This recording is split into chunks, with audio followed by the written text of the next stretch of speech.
这对情侣为了减肥，每天吃过期发霉的食物，对他们吃的泡面和马桶分别采样检测，结果泡面比马桶还脏，细菌含量是马桶的几10倍，他们却毫不在意。放了半个月的米饭已经发霉变质成了一坨，这个时候吃味道刚刚好，加点发酸的灵魂配菜，那小味一下就上来了。再来上几勺发霉的番茄酱增加口感，臭豆腐汁也得来点，最后加上过期的酸奶，使劲搅拌均匀，一份元素周期拌饭就做好了。那味道简直比下水道还夸张，两人却吃得津津有味，边吃还边笑，说味道还差点。这还没完，饭后水果更夸张，外皮发黑腐烂的香蕉成了首选，表皮已经渗出了粘稠汁液，对他们来说这种成熟度刚刚好，说吃起来像巧克力。吃完香蕉还不过瘾，接着拿出了发霉的橘子，说女朋友最爱吃发霉的部分，说着就开始撒狗粮。节目组看不下去了，给他们准备了一桌正常人吃的饭菜，他们只是闻了一下就连连摇头。他们说吃变质的食物主要是为了减肥，因为这样更容易催吐。他就是用这种方法从200斤减到现在的128斤，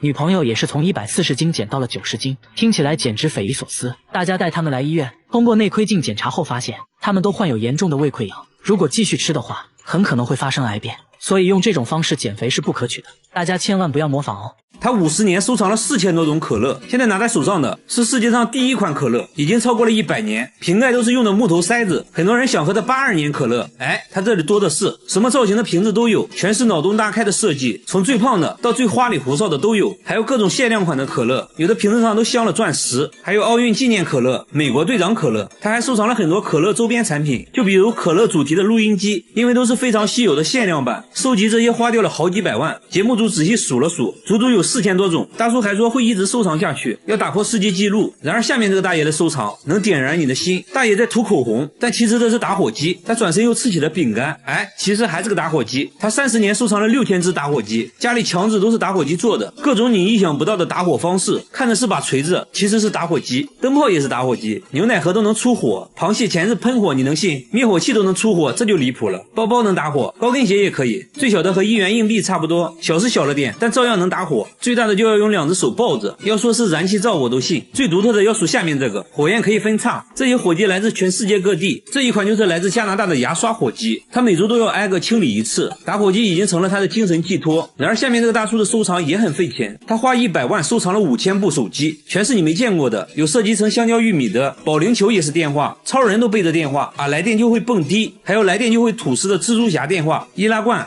也是电话，连鞋底都能设计成电话，密密麻麻摆满了房间，地板上几乎没有下脚的地方。工作人员数了数，光客厅就有2000部，另一个房子更多，但大多都是智能手机，一共算下来有5000部，并且这些都安装了电话卡，都能正常使用。节目组随即拨打了几个，果然就接通了。他说每月光套餐费就得5万块钱，为此连周末都要去兼职。妻子也觉得这就是一个沉重的负担，考虑再三，他决定做出改变，把手机都卖掉了，还给儿子买了一屋子玩具。他终于想明白，亲情才是最值得收藏的。和他一样，下面这个人也喜欢收藏，只不过他只收藏座机，整个仓库摆满了座机，一共有3000多部，100多年前的古董电话都有。神奇的是，电话竟然还能使用，不过要像摇动手柄发电才能打电话。大叔演示了一遍，插上了一个什么模块，然后真就拨通了工作人员的手机，通话音质非常好，就好像穿越了一样，很神奇。大叔还打算开一个手机博物馆，把这些不常见的电话展出，供大家欣赏。然而下面这个大爷的收藏更有价值，他5年收集了3000万个烟头，每天都要去街上捡烟头，一天就要捡1万多支，捡满1箱就要封存起来。5年内收集了300多箱。晚饭后他又去捡烟头了，还说现在捡的最多。来到饭店门口，果然发现了很多，不一会儿就全部捡干净了，即使垃圾桶里的烟头也不放过。有人说经常看到他整晚都在街上捡烟头，下雨天也不例外，只要大爷出现的地方就绝对不会允许有烟头。那为啥大爷会痴迷于捡烟头？大爷说这样做的目的就是警告那些随意丢烟头的人，还说这样能让自己锻炼身体，感到非常快乐。和大爷有同样爱好的还有这只乌鸦，只要看到有人抽烟，他就会发起攻击，趁其不备直接一口夺下香烟，接着把香烟捣碎丢进垃圾桶。小哥说自己每次抽烟乌鸦都会出现，好像是针对自己一样。工作人员假装抽烟，看会不会遭到同样待遇。乌鸦仔细观察了一会儿，假装毫不在意的路过，突然一个箭步向前叼走了香烟，所以无论是谁只要抽烟就会成为他的目标。香烟到手，接着就用翅膀把烟弄灭。为啥他会有这种迷惑行为？专家认为他是想把香烟的气味涂抹到翅膀上来驱赶寄生虫而已，很多鸟类都会这样做。好吧，原来如此。好了，我是月贝，关注我，每天一个迷惑行为大赏。他把一坨便便锁在了保险箱里，还说这坨便便价值1000万，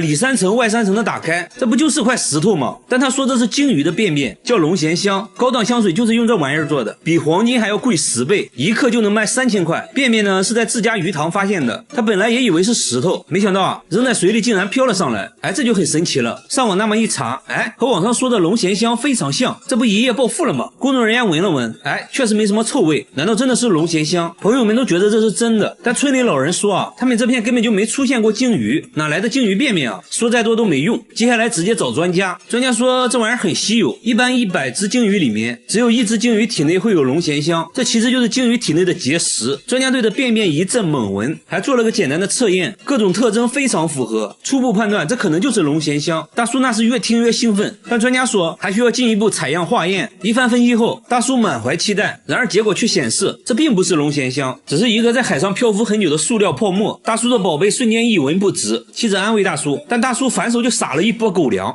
那泡沫就给接了。然而下面这个小哥也把不值钱的东西当成了宝贝，他能用各种蔬菜当乐器，只见他掏出胡萝卜就吹了起来。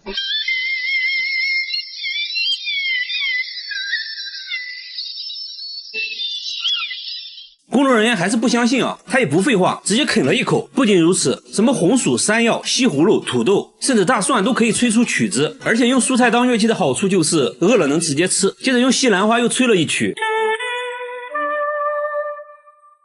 还用山药做的乐器吹了一个。然而把蔬菜做成乐器也不容易，首先就要保证蔬菜的新鲜程度。在冰箱拿出一根硬邦邦的萝卜，先用工具把萝卜掏空，然后在表面打孔，每一步都要非常小心，还要不断测试音准，一点点调整孔洞大小。节目组决定升级挑战，拿来了西瓜、鸡蛋和大葱。小哥轻蔑一笑，就这，手起刀落就把3样食物变成了笛子。没想到还都吹响了。现在有个问题就是乐器的保鲜时间太短，一旦蔫了，音色就不纯正了，一般用完就要被妻子拿来做成菜，或者打成蔬菜汁喝掉，因此每天都要重新买新鲜蔬菜，这成了一笔不小的花费。他现在呢已经到了痴迷的程度，甚至在工作中也要做乐器，拿着一颗洋葱就开始制作，同事都被震撼到了。不过要说奇人，那还是得看下面这位大叔，他能在头发丝上刻100个字。只见他先把头发固定起来，接着用微雕刻刀在上面刻字，最后呢给头发上个色，文字在显微镜下就显现出来了。不仅如此，他还可以在沙粒上刻字，也能在5厘米的石板上写一部千字文，这可不是一件简单的事，他需要2年才能全部完成，期间还要更换20多种刻刀，比硬币小很多的铁块上也能刻800多个字，相对来说在小米粒上刻字就显得简单多了。大叔说头发上刻字很考验人的耐性，刚开始做的时候刻了100多根头发，1年下来呢只成功了2根，为此自己头发日渐稀疏，现在都是用别人的，见到别人都是先看头发，黑长直是他的最爱。他现在还开了头发展览，小朋友都看傻了。大叔目前只能在头发上写1行字，还说希望以后可以在头发上画一幅清明上河图。下面这个奶奶虽然没有大叔厉害，但也值得一看。90岁的奶奶经历过车祸后，腰板竟然变直了，之前在家里走路都要扶着墙，墙上还留下了一道痕迹，现在呢上楼都不费劲。专家都表示不可思议。奶奶说出车祸后自己当时就懵了，什么都不记得，醒来就变成这样了，就很神奇。那就祝奶奶一直健康下去吧。好了，我是月贝，关注我，每天一个迷惑行为大赏。